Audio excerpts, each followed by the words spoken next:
Syederalun tim gabungan Biren terdiri dari jajaran Polres Biren, sejumlah anggota Satpol PP dan WH, jajaran Dinkes Biren serta dinas terkait lainnya pada Senin 24 Oktober 2022 sore melakukan pengecekan sejumlah klinik, apotik maupun depot obat di wilayah Biren.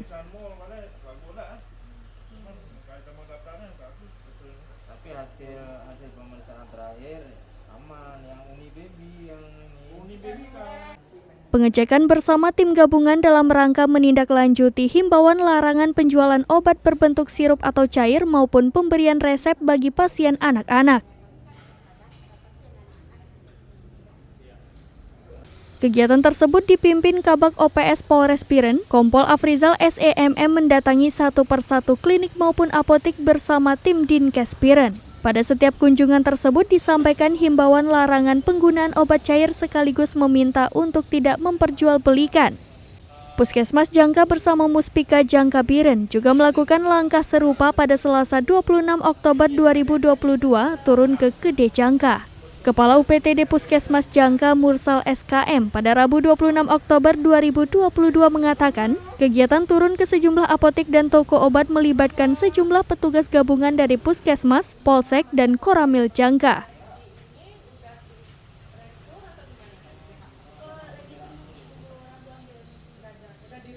Mursal menambahkan tim gabungan mulai dari tenaga medis, pegawai kantor camat, serta Koramil turun bersama menelusuri 2 apotik atau toko obat berada di Jangka.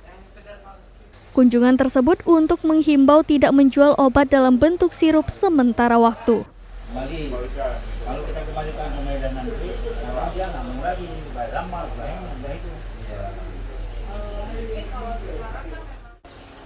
Dari Biren, Yusmandin Idris, Serambi On TV.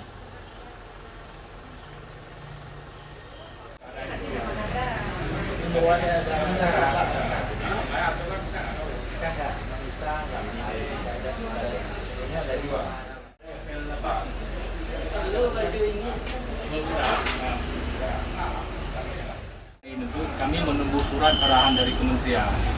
Jadi memang kita udah tahu 5, tapi kan yang bawahnya kan obat sirup semua untuk sementara.